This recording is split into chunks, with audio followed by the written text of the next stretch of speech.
Story time with Masked Mama. Cornerstones of Freedom Series. The story of Ellis Island.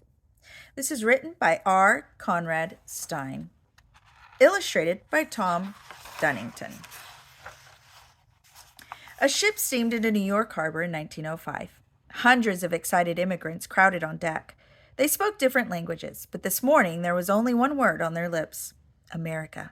"There she is!" someone shouted. The head and upstretched arm of the Statue of Liberty appeared above the morning mist. People pushed to the rail to get a better view. Mothers lifted their small children. A few people cried. Some knew the words written on the base of the great statue. "Give me your tired, your poor, your huddled masses yearning to breathe free." All knew the Statue of Liberty welcomed them. Almost in her shadow lay a tiny rocky piece of land. This was Ellis Island, a giant processing center. Here, an immigrant would either be allowed to enter the United States or refused and sent back to Europe. In many European languages, Ellis Island was called the Isle of Tears. If the immigrants were lucky, they passed through Ellis Island quickly. Then they found themselves on the busy streets of a confusing city where the people spoke a foreign tongue. Most of them had just a few dollars in their pockets. Many were farm folk who would have to learn how to live in the city. Most were uneducated. All would have to take back-breaking jobs for wages of $10 to $15 a week. Still, the immigrants flocked to America. Around the turn of the century, more than 1 million people a year passed through Ellis Island. Many came from Russia, Poland, Yugoslavia, southern Germany, Italy, Sicily, and Greece. Frightened and confused, these brave immigrants left Ellis Island to enter a new life. Why did so many millions uproot themselves from the old world to face the hardships of life in America? That question can be answered in one word: hope. The people arriving at Ellis Island hoped, believed, and prayed they would find a better life in the United States. The overwhelming majority did. From its beginning, the United States has been a nation of immigrants. Only the American Indians can truly call themselves Native Americans. Historians usually divide American immigration into 3 time periods. The colonial period ran from the early 1600s to 1776. The period of old immigration stretched from 1776 to 1890. And the new immigration began when millions came to America during the 1890s and early 1900s. Most of the immigrants during the colonial period were English and Scottish. Colonies of German and Dutch settlers also arrived. A sorry chapter in American history occurred during this period. Thousands of slaves were brought from Africa to the New World. The period of old immigration was highlighted by the coming of more than 2 million Irish. Most of them crossed the Atlantic to escape what was called the Great Irish Potato Famine. The famine was caused by a disease that struck Ireland in the 1840s and made potatoes rot in the fields. Since the Irish people depended almost entirely on potatoes for food, most of the country was starving. One of the Irish immigrants who came to America during the potato famine was named Patrick Kennedy. His great-grandson would become the 35th president of the United States. After the American Civil War, thousands of German, Swedish, and Norwegian farmers came to the United States. They were attracted by free land given away under the Homestead Act. Also during this time, many Chinese settled on the West Coast. They worked on the railroads and in the mines.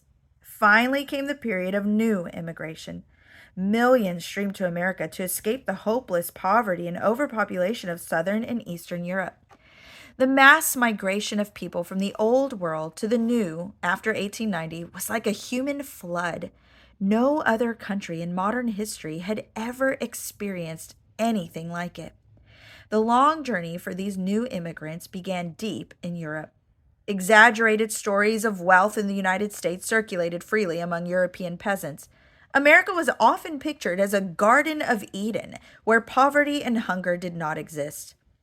"They used to tell us that the streets in the United States were paved with gold," said one woman who grew up in a Croatian village. "When I was a little girl, I thought that all Americans were millionaires." A more accurate picture of life in America came from letters from relatives who had already immigrated. "In my little village, only the priest could read or write," one Italian immigrant remembered. Whenever anyone got an American letter from an uncle or a cousin, the whole village would gather at the church to hear the priest read it. Usually, the America letters told the truth about life in the United States. The work there was hard and the money was small. Most immigrants lived in crowded apartments. Still, with enough hard work and a little luck, a person could eventually buy his own home and send his children to school. A home of one's own? An education for the children? Incredible, thought the European peasants who had lived in poverty all their lives as their fathers and their grandfathers before them. Penny by penny, families saved their money to pay for the trip to America. Very often, the trip cost too much for the whole family, so the father went first. He would get a job and later send for the family. Sometimes parents would save their money and send their oldest son or daughter to America. When a European left his village to immigrate, he usually left it for life. Never again would he see the people and the places he once loved. One teenager told of leaving his mother and father at a train station in a small Russian town. When the train drew into the station, my mother lost control of her feelings. As she embraced me for the last time, her sobs became violent, and father had to separate us. There was a despair in her way of clinging to me, which I could not understand then. I understand it now. I never saw her again. When the immigrant arrived at a European port city, he soon learned a new word: steerage. "What is the steerage?" one immigrant asked another. "It is the basement of the ship," came the reply. The word steerage simply means that part of a ship kept for the passengers who pay the lowest fares. Usually, steerage was in the lowest deck of a steamship. One passenger in 1903 wrote, "We climbed down to steerage by going down a narrow, steep stairway. It was dark and slippery. Once there, I saw people lying in bunks that were stacked up one on top of the other. The people did not have enough room to sit up in bed. The smell inside was terrible." A steerage ticket to New York cost $10 to $15 in 1910. It was the only ticket the immigrant could afford. Most steerage passengers had never even seen the ocean before, much less sailed on a ship. A Jewish immigrant from Russia said, "A storm hit us on the second night out in the Atlantic. I remember women were screaming, babies were crying, and dishes were falling out of the top beds and breaking on the floor. We all thought the end was near." Another remembered his horrible seasickness. "I couldn't get out of bed for 2 whole days." But storms did not last forever, and the Atlantic crossing was not one long ordeal. On sunny days, people went up on deck. One of the immigrants might have an accordion. Others would sing. If the song was in a strange language or a person could still hum the tune. One young man had never met anyone from outside his own village before, but on board ship. I asked a girl to dance with me, but she did not speak Polish. I used sign language, and pretty soon we were dancing all over the deck. I couldn't believe I was dancing with a girl who I couldn't speak with, not one word. The Atlantic crossing took about 3 weeks. At New York Harbor, the steamship first docked at Manhattan. There, the first class and cabin class passengers got off the ship. The immigrants in steerage waited. Then a ferry boat tied alongside, and the immigrants climbed aboard. Their next stop was Ellis Island. Ellis Island is about 1 mile south of Manhattan. It was used by the early Dutch settlers as a picnic ground. Immigrants used to come through a center called Castle Garden at the tip of Manhattan. But after 1885, when the stream of immigrants was becoming a flood, the federal government decided to build a new center. Ellis Island opened in 1892. Before its doors were closed, more than 16 million people passed through its great hall. As the ferry boat jammed with immigrants drew near Ellis Island, many people began to worry. They had heard stories of immigrants who had been held there for many days. Others had been sent back to Europe. Would it happen to them? Had they saved their money for what seemed like a lifetime only to take a wasted voyage?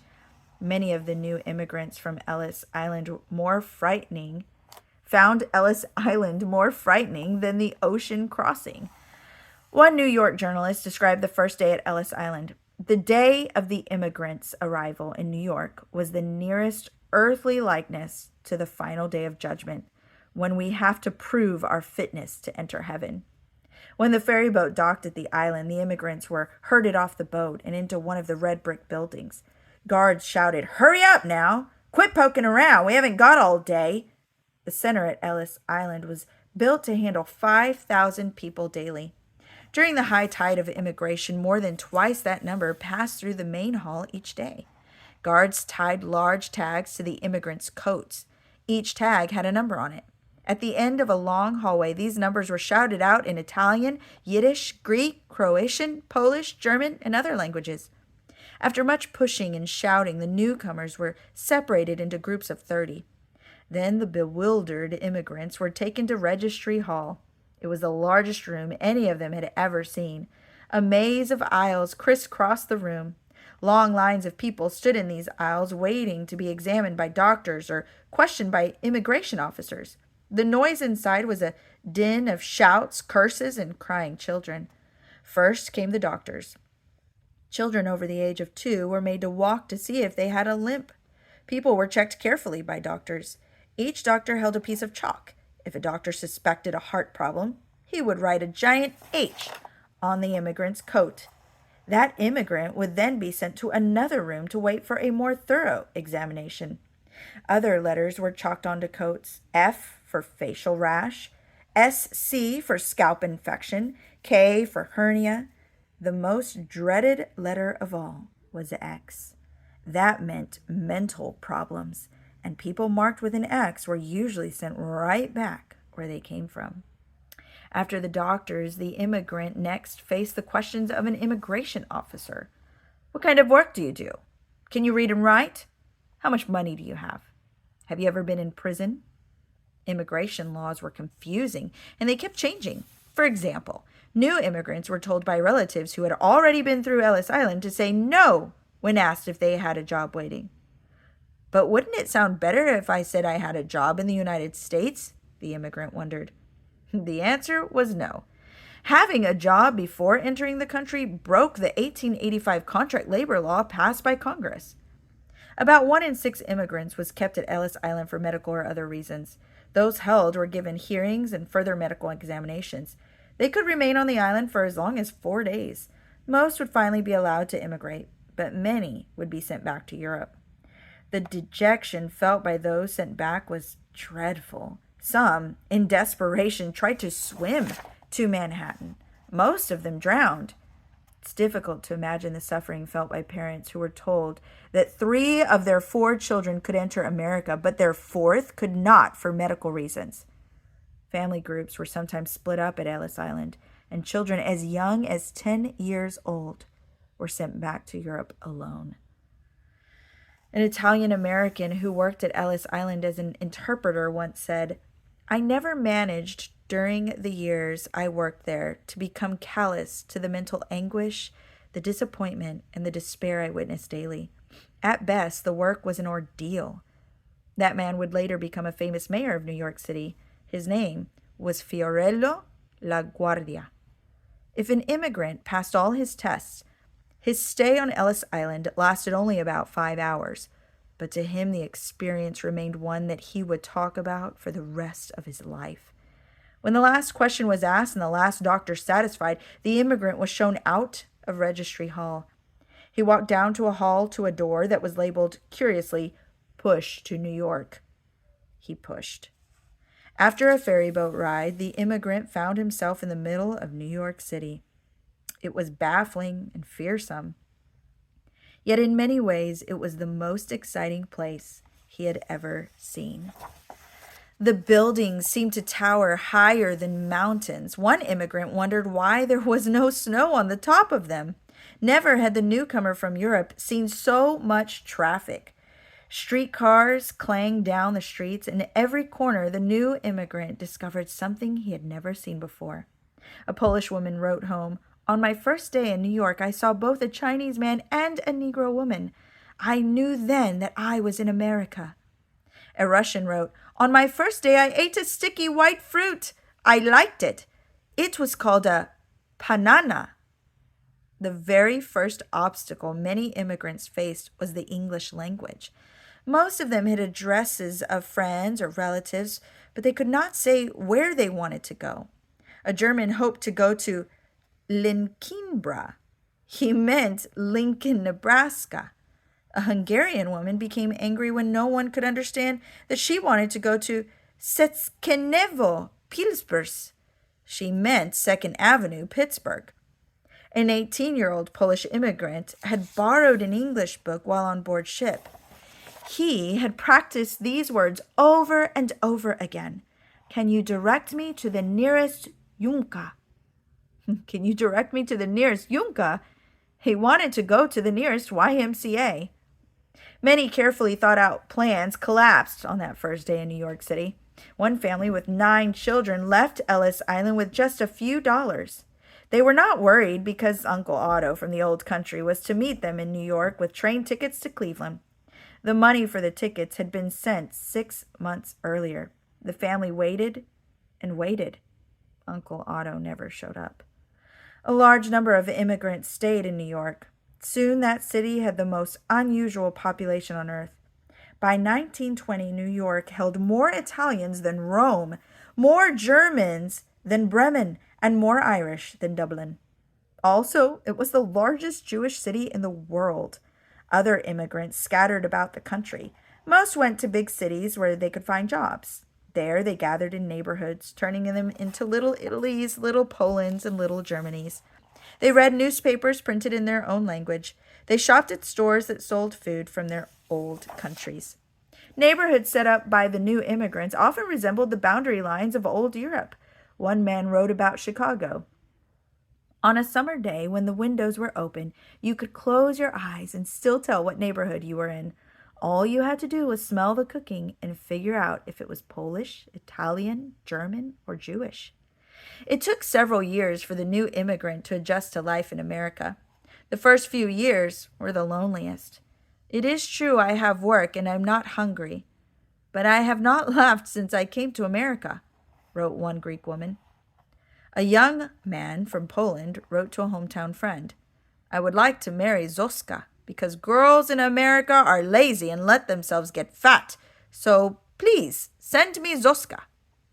A Russian wrote a long letter to his aunt telling her how much he missed his old village, but he ended his letter with these words, But I will not go back if someone was to give me the master's estate. Once you have tasted America, there is no way to go back to those old miseries. The mass movement of people from Eastern and Southern Europe to the United States changed the character of the country forever. No longer were the majority of the American people from Northern Europe or the British Isles. The writer Robert Bentley once said of the United States, We call England the mother country, but most of us come from Poland or Italy. The United States was called the Great Melting Pot during those years when European immigrants flocked to her shores. In most cases, the immigrants preferred to live with their own kind, but their children blended together easily. They went to the same school, Poles, Germans, Jews, and Italians. In Europe, they might have been enemies, but in the United States, they played together. The children also learned English faster than their parents and were quicker to adopt American ways. Eventually, the adults adopted American ways also. A few even changed their names to make them sound more American. The immigrants came to the United States, worked, and obeyed the laws.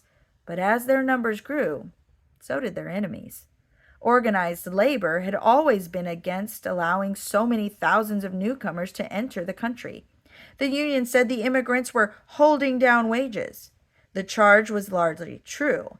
The immigrant had to take whatever job he could get, and big business knew it. Around World War I, labor unions became more powerful. They pressured Congress to limit immigration. In the East, groups spoke out against immigration. They claimed the newcomers from Eastern and Southern Europe were destroying the purity of the American race. One protester wrote that the new arrivals were beaten men from beaten races, representing the worst failures in the struggle for existence. The Ku Klux Klan also wanted to stop immigration. They disliked the new arrivals because most of them were either Catholic or Jewish. Because of these pressures, Congress passed a new immigration law in 1921. It not only limited the number of immigrants allowed in the country, but also set up a quota system. Under the new law, each country was given a quota. a fixed number of people that would be allowed to immigrate. The quota system put strict limits on countries in Southern and Eastern Europe. The new law was effective. The flood of immigrants entering the country during the 1900s and 1910s slowed down to a trickle during the 1920s and 1930s. The Golden Gate at Ellis Island was swinging shut. Today, it's hard to understand why the immigrant was so disliked and feared by many native-born Americans. The men and women arriving at Ellis Island 70 and 80 years ago became the most productive Americans of the 20th century. Their labor made the steel that forged modern America. Their muscle built the great cities, and their sons and daughters became the doctors, lawyers, business people, and politicians who later led the country. The immigrants came asking only for a chance. They brought with them a willingness to work hard and a hunger for learning. For many years, the United States had been the envy of the world, thanks largely to the contributions of those amazing immigrants who once passed through Ellis Island. Today, the red brick buildings still stand on Ellis Island. The island was closed as an immigrant center in 1954. Inside the Great Registry Hall today are overturned tables, broken sinks, and rusting file cabinets. Most of the windows are broken. There are now plans to turn the island into a museum dedicated to the millions who once passed through these halls, hoping to find a better life. Looking at the crumbling insides of Registry Hall, the visitor can still imagine the days of the great melting pot. One can picture long lines of frightened immigrants shuffling through the aisles, each one hoping to reach that final door that said, "Push to New York." When at last they arrived at the door, they pushed, and they built America.